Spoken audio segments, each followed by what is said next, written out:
Hey there, how you doing? This is Coach Carvel Bailey, and I want to welcome you to another episode of Lunch and Learn. Another episode of Lunch and Learn. This one is going to be a great one. So make sure that you share this with somebody that you know, because it's definitely going to be a great one. Here we go.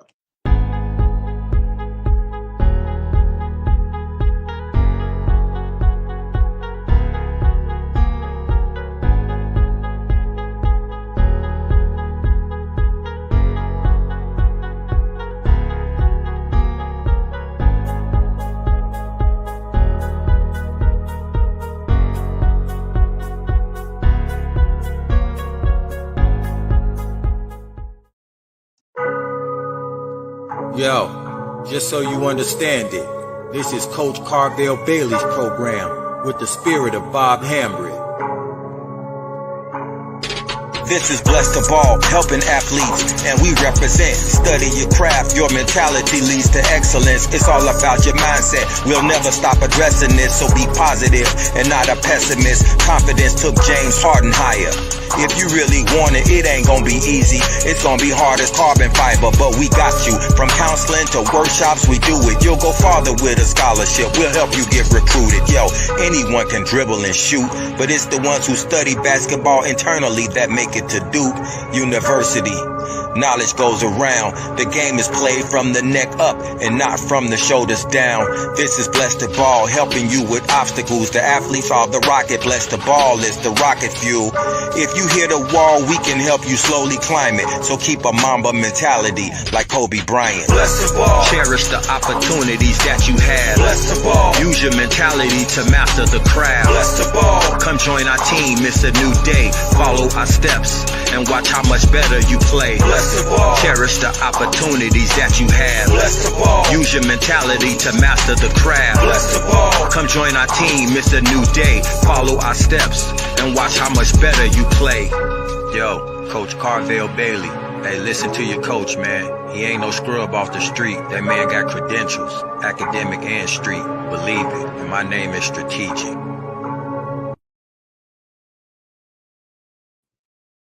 Hey, again, how you doing? Welcome to the show. This is Lunch and Learn, and my name is Coach Carvel Bailey. And on today's episode, right, I want to talk about on today's episode, some confusion that your athletes may be having. And a lot of times athletes get confused, and that confusion disrupts their confidence, right? And that confusion can be based off of several things, right? It can be their confidence. It can be their basketball IQ, right? It can be just overall knowledge and awareness of the game.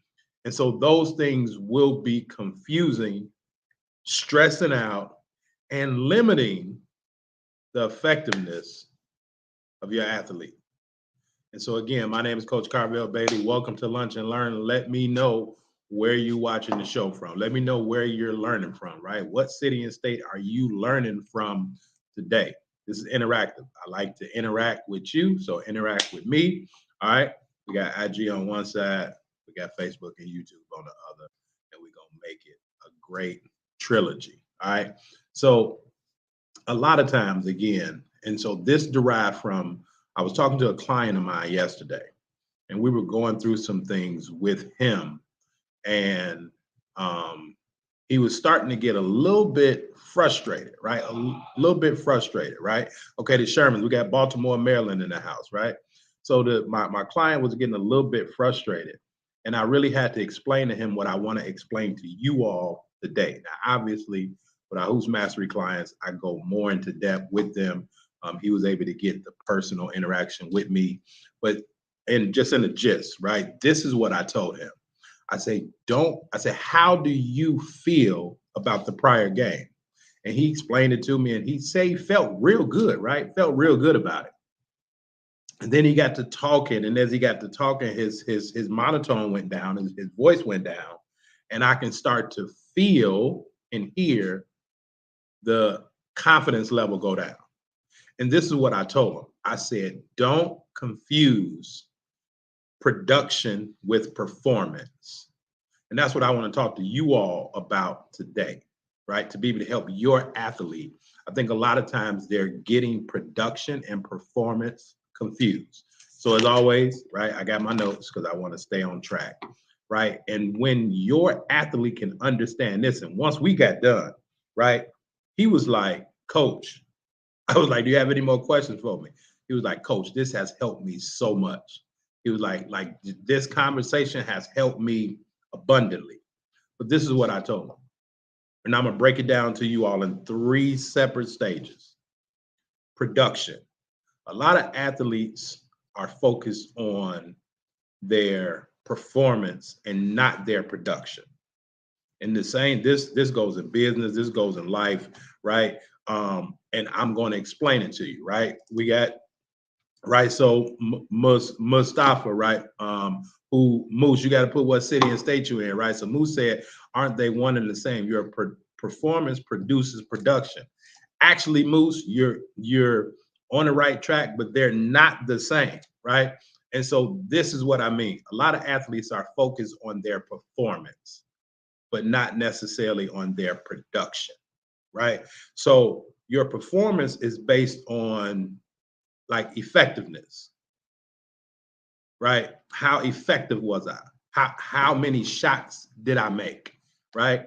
But their production is based on efficiency.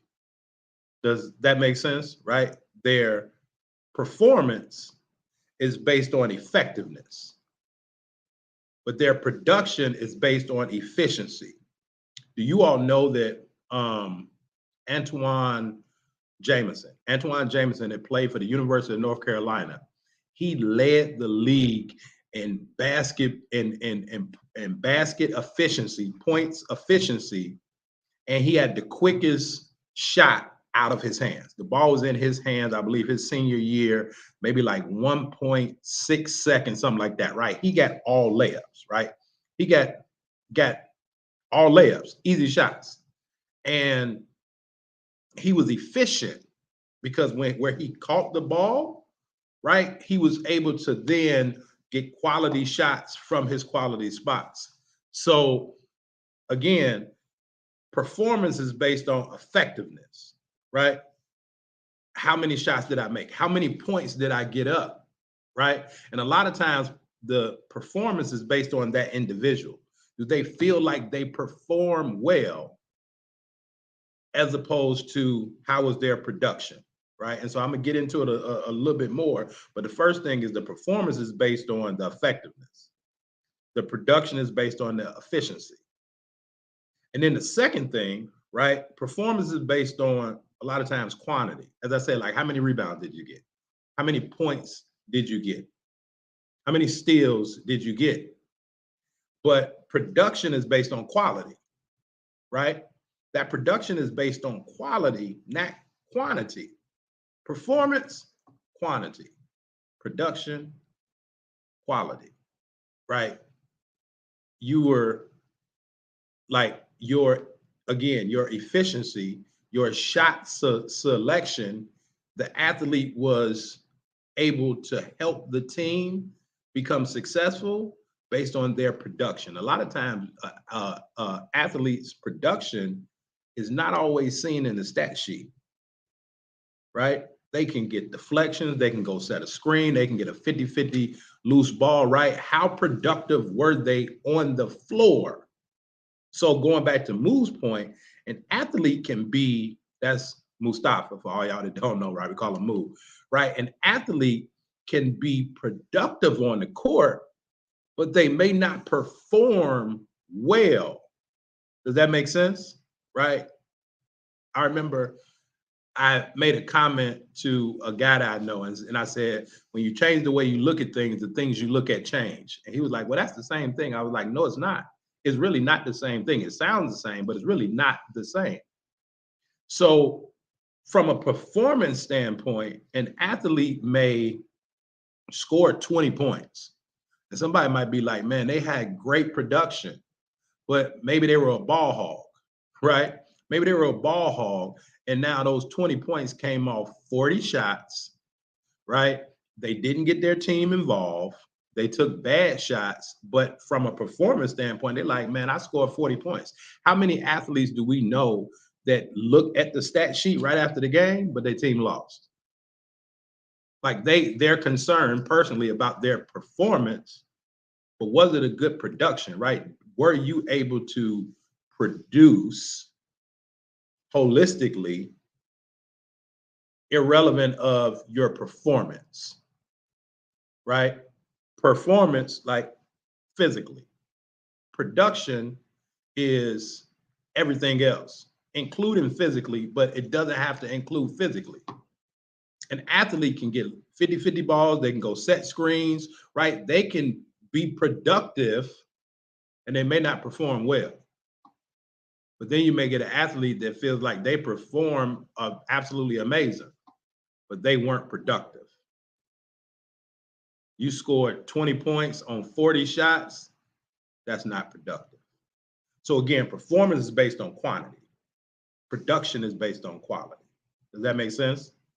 So we got, if we're going down the list, right, if you're writing these things down, performance, that's based on effectiveness. Production is based on efficiency. Performance is based on quantity. Production is based on quality. And now the last thing that I just want to leave with y'all, right? Performance is based on levels. Levels, right? Again, if it's points, if it's rebounding, hey, I'm number 1 or number 2, or I'm top 10, or right, I'm ranked this in the state or in my class, right? Performance is based on levels, right? Production is based on leverage.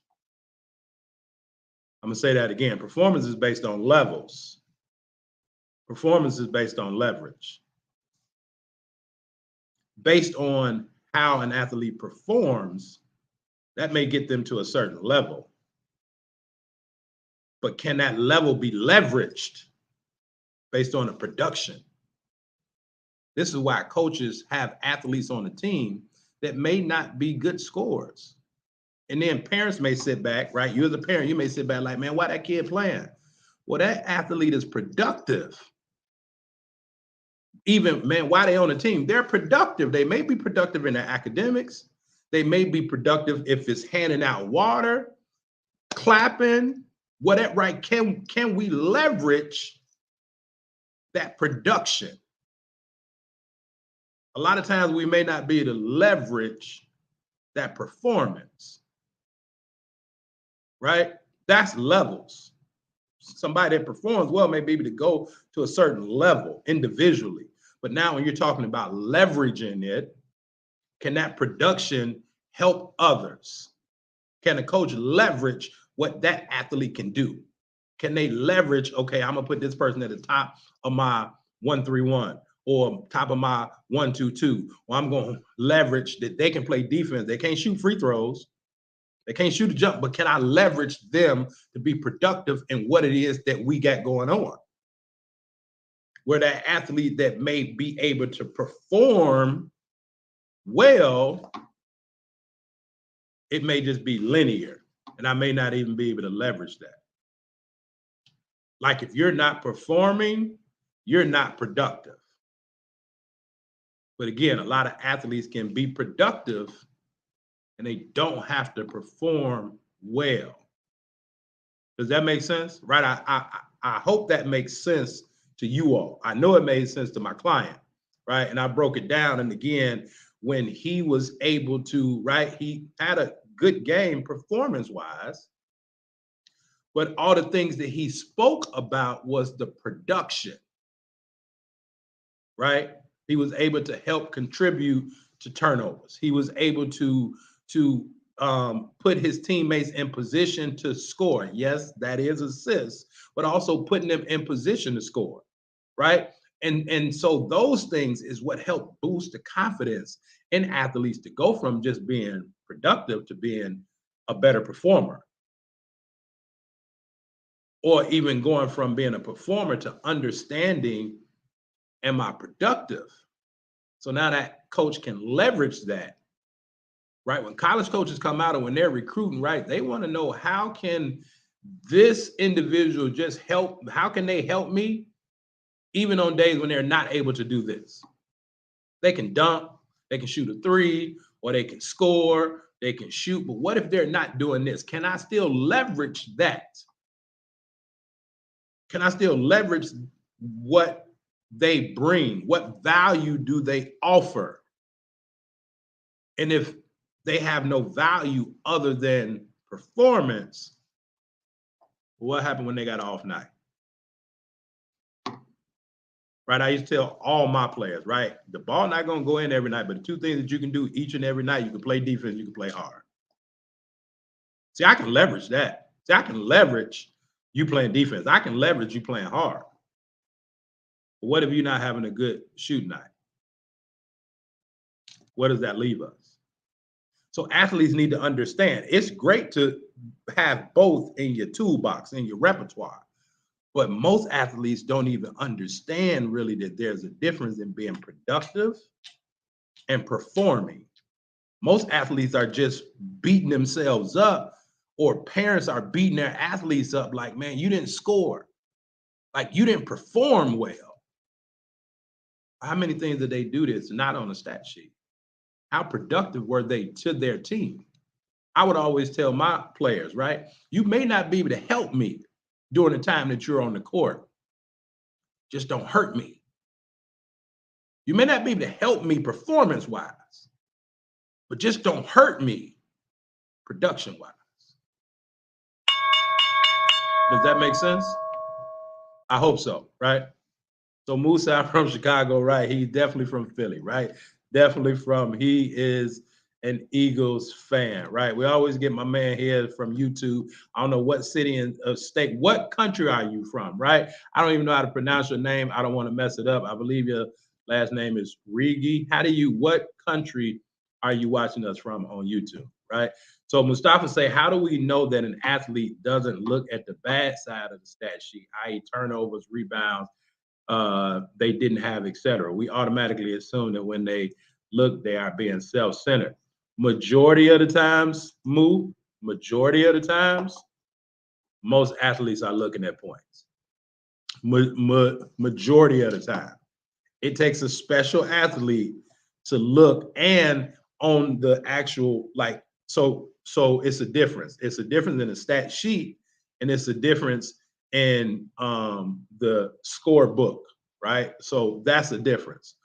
Most times, unless you're playing in a facility that has a nice budget, most athletes aren't getting the stat sheet, because the stat sheet will have the percentages, right? The shot attempts, the shots made, the field goal attempts, field goals made, 3-point attempts, 3-pointers made, the percentage of both. It'll have the total points, the number of fouls, the number of minutes, the number of again, turnovers, the number of assists. Most times in that book, though, it's just points. So most athletes, right, and it takes a special person and a special situation, like maybe a big tournament, to where they're printing out those stat sheets, right? I know on the college level, right, we always get the stat sheet at halftime and then after the game. And that way, right, these numbers don't lie. But majority of athletes, to your point, you make a great point. It takes a special kid to go and look, man, how many assists did I have? How many turnovers did I have? Now let me look at this assist to turnover ratio, right? Can I be more productive in my assist to turnover ratio? But most athletes are going to look for the points. Does that mean they self-centered? Not all the time in terms of narcissistic. It don't mean that they're narcissists, but athletes have been conditioned to how many points you score, right? Because parents, the first thing that they want to know is how many points you score, because majority of the time the points dictate the performance, right? Oh, you only scored 6 points. You ain't do nothing today. But I played 25 minutes and I held my man that normally scores 12, I held him to 4. So I was very productive. And it took a lot of my energy. So therefore, I only scored 6 or 8. But parents, like, how many points did you score? When I talk to parents, the first thing a lot of parents say is, my kid don't shoot the ball enough. But there are athletes that shoot the ball when the ball comes to them. Because guess what? if you open the ball, it'll find you. A lot of athletes run to the ball, and they're running to the ball because they want to score, because they want to look at that stat sheet, and they want to know how many points they scored. But in reality, when you're open, the ball will find you. So it don't mean that they're a narcissist, Moo, but I'm not saying that they're not self-centered either, because, right, self-preservation, right? I want to know that I did good. And that's the point of this video. A lot of athletes will do good, but they're beating themselves up, and that's affecting their confidence because they're only looking at performance and not their production. Does that make sense? Yeah. So, and Moo actually has a son, right? Mustafa's son is a junior right now, right? Doing big things, right? Getting himself better each and every game, right? And as a dad, right? Moo is on here. He's not on here all the time, but he and I talk, right? I've been talking to his son since he was a freshman, right? And again, even everybody's not ready for hoops mastery, right? But what Mustafa has shown is that he's a father willing to learn, but also willing to go out and do things to put his son in a better situation. So he created this whole thing, right? Exposure runs, to where he was helping other athletes come out, get some open runs so that his son can get that confidence. And so now, 2 years later, it's definitely showing, right? So this is his son he's talking about. I tell Xavier all the time, if a coach comes to this game to see him, they're coming to see the intangibles. They already know he can play. If they coming to see you, they already have an idea that you can play, right? How he warms up, interacts with the team, take coach's feedback, hustling on defense, right? Everything that the father is doing today is what he's saying that he's teaching his son, right? Okay, we got him. I'm not sure what country y'all from. Touche. Yep. That energy, like you said, starts with the parents. Absolutely, right? It starts with the parents. And so, but if parents can understand, then that stopped that long ride home to where they're just talking about performance. What about the production? Right? Like, okay, you were only in for 5 minutes in a 32-minute game on a high school varsity level. 32 minutes, you played 5 minutes. You played a little bit more than a half of a quarter. But were you productive? Probably didn't score, but were you productive? Did you not hurt the team? You may have didn't help, but did you not hurt it? And if you didn't hurt the team, you probably were productive in your own way. Because again, the coach may put you out there to give somebody else a breather. They may put your athlete out there to give somebody else a breather. Or even has your athletes had somebody come in for them, and now when your athletes are on the side getting a breather, which they deserve, but now you put other people in, right, and they're not productive. And so now your athletes come back in the game, and now, right, they fighting for their life to get back into the game because that 2-3 minute break, like, they were not productive. And that's probably because those athletes are getting in worried about their performance. Y'all see it all the time, right? Somebody sub being a coach, right? God rest his soul, Coach Anton, my freshman coach. And this stuck with me to where my college players knew it. If you check in the game and your first shot is a 3, that horn gonna sound like your first name, because you're gonna know that somebody coming in there. It don't matter who it was. It was to the point to where if somebody checked in the game and somebody lost their mind, their first shot was a 3, I would tell my players, I don't care who get them, somebody get them. And I would have athletes sprinting to the score table like, man, I was there first, right? I can adjust it later on, but don't just come in jacking up 3s. Well, like, man, I want my shot. I want my shot. I want to show that I can perform. Well, let's be more productive, and then that'll lead to the performance. All right. So I hope that made sense today, right? Again, if you haven't had a chance to check out my free case study video, right? These things that coaches won't tell you that'll help your athlete get in the best position to get themselves to understand not only the psychology of basketball, but be able to help their confidence, their IQ, their exposure, as well as making them more recruitable. All right, so if you want to check that out, then just go to BeTheRightRecruit.com. All right, go check that out at www.BeTheRightRecruit.com. And if you know that your athlete, right, may be a great performer, but they need to increase their production. And part of that production is because they may not understand the psychology of basketball, right? Maybe they're dealing with other things on their mind, but whatever, to not understand the psychology of basketball affects those four things. It will affect their confidence. It will affect their IQ/awareness. It will affect their exposure, as well as it will affect their level of recruitment or being recruitable. All right. So this is Coach Carvel Bailey. I hope this made sense, right? Moo said, good show, good topic. Moo, you already know, and me and you talk at sometimes the most inopportune times, man. You already know it's all love, my brother. I appreciate you checking in from Philly, from Chicago by way of Philly. Yes, sir. So, all right, y'all, that is it. Make sure that you share this with somebody. Moo, make sure that Xavier watches this, right? Make sure that he watches this, because even though you've told him, it's always good him hearing it from another voice to reinforce some of the things that you've been saying. And it also helps hearing it from somebody that's setting that first seat on that next level. All right. So I'll holler at y'all. Remember, I always say, keep striving for the top, because it is crowded as hell at the bottom. All right. Y'all be cool. Peace. Yo, just so you understand it, this is Coach Carvel Bailey's program with the spirit of Bob Hambry. This is Bless the Ball, helping athletes, and we represent. Study your craft, your mentality leads to excellence. It's all about your mindset. We'll never stop addressing this, so be positive and not a pessimist. Confidence took James Harden higher.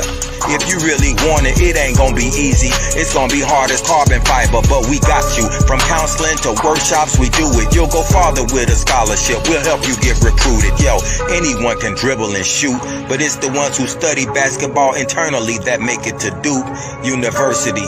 Knowledge goes around. The game is played from the neck up and not from the shoulders down.